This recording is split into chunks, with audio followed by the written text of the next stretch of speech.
আজকে আমরা শিখবো কিভাবে ইংলিশে আমরা আমাদের ডেইলি রুটিন নিয়ে কথা বলতে পারি। এটা কিন্তু অনেক কমন একটা প্রশ্ন, তাই না? অনেকেই আপনাদেরকে জিজ্ঞেস করতে পারে যে আপনি সারাদিন কি করেন। আইএলটিএস স্পিকিং টেস্টেও কিন্তু এটা খুবই কমন একটা প্রশ্ন। আপনাকে বলবে describe your daily routine, and আপনাকে পুরো রুটিনটা ইংলিশে বর্ণনা করতে হবে। সো আজকে আমরা 20টা কমন সেন্টেন্সেস বা 20টা কমন বাক্য শিখবো, যেই বাক্যগুলোর মধ্যে একটু একটু চেঞ্জ আনলেই কিন্তু আপনি আপনার রুটিনটাও ডিসক্রাইব করে ফেলতে পারবেন। চলুন আমরা একটা একটা করে বাক্যগুলো দেখে নিই।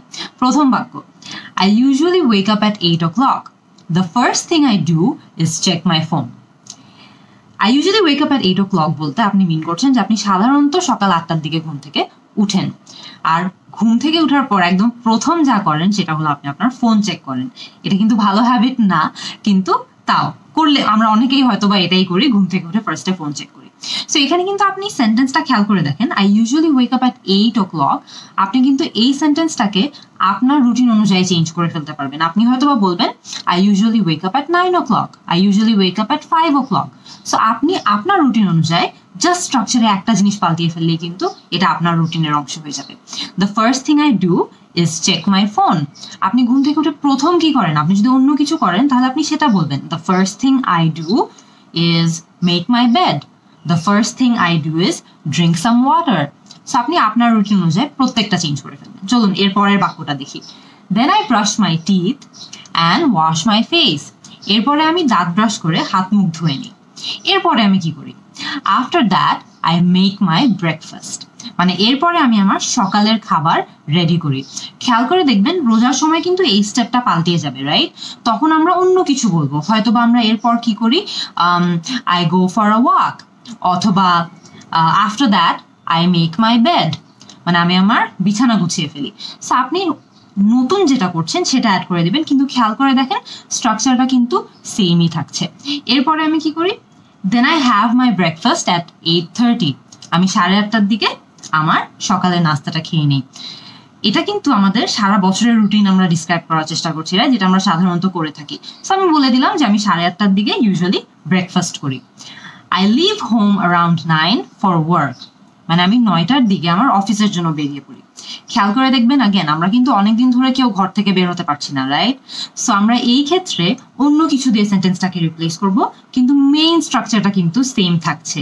মেইন স্ট্রাকচার সেম রাখলে আমরা হয়তো বা বলতে পারি I go for a walk, অথবা আপনি বলতে পারেন I start cooking for my afternoon mill.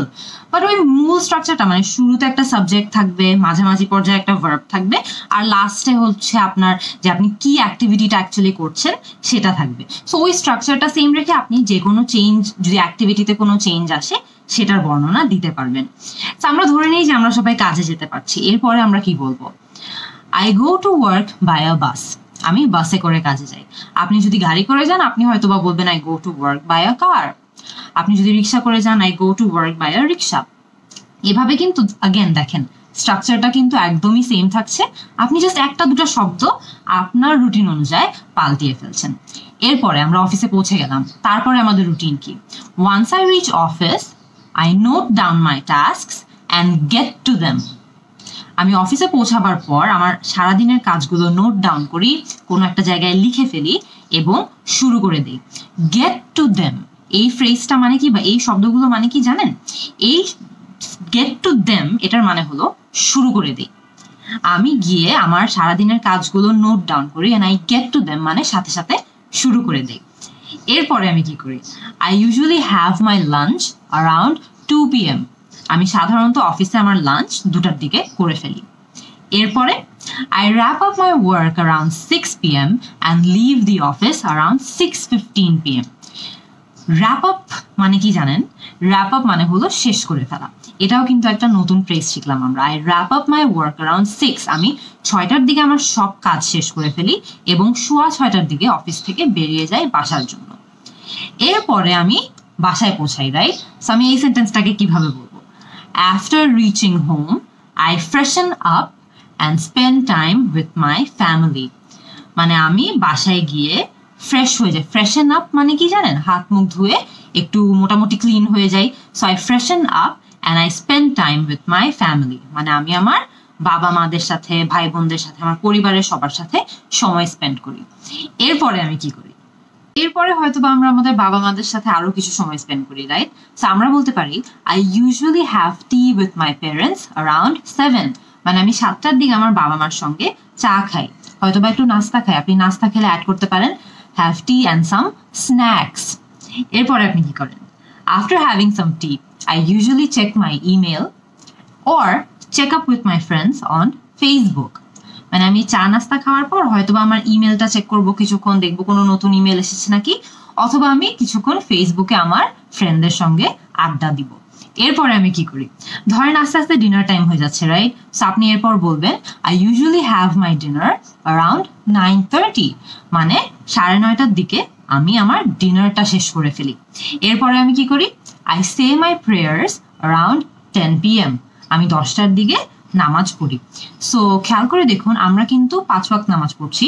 So এটা কিন্তু আপনার রুটিনে বিভিন্ন জায়গায় আপনাকে প্লেস করে দিতে হবে। হয়তোবা দুপুরের টাইমে আপনি একটা বসিয়ে দিবেন, ভোরবেলা একটা বসিয়ে দিবেন, বিকালে একটা বসিয়ে দিবেন, সন্ধ্যায় আর রাতে। সো আমরা 5 বার না বলে একবারই বললাম, কারণ সেন্টেন্সের স্ট্রাকচারটা কিন্তু সেমই থাকছে। এরপরে আমি কি করি?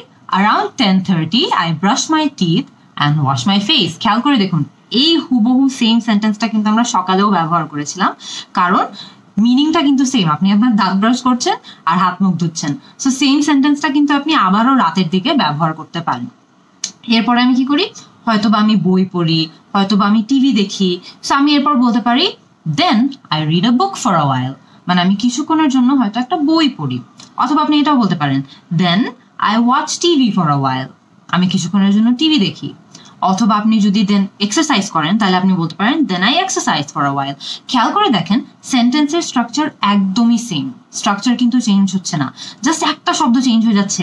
আমরা রিড আ বুক বলছি, অথবা এক্সারসাইজ বলছি, ওয়াচ টিভি বলছি, সো একদম ছোট ছোট অংশ চেঞ্জ হচ্ছে, কিন্তু স্ট্রাকচারগুলো কিন্তু একদমই সেম থাকছে।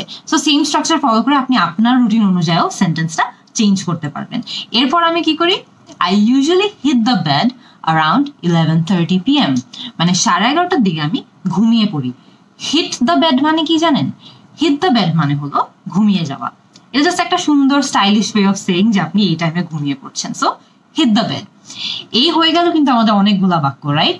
এই বাক্যগুলো দিয়ে কিন্তু ইজিলি আপনি যে কোনো সময় আপনার যে কোনো রুটিন ডিসক্রাইব করতে পারবেন। ডেইলি রুটিনের ক্ষেত্রে জাস্ট আপনি ডিফারেন্ট কি করেন বা আপনি আলাদা কি করেন, ওই ইনফরমেশনটা দিয়ে স্ট্রাকচারে অল্প একটা দুটো শব্দ চেঞ্জ হবে, কিন্তু মূল স্ট্রাকচারটা কিন্তু সবসময় সেম থাকছে। সো এই সেন্টেন্সগুলো ইউজ করে আমাকে এখনই জানিয়ে দিন আপনাদের ডেইলি রুটিন কি, বা আপনারা সারাদিন কি করেন, এটা আমাকে এখনই কমেন্ট সেকশনে জানিয়ে দিবেন। See you in the next class.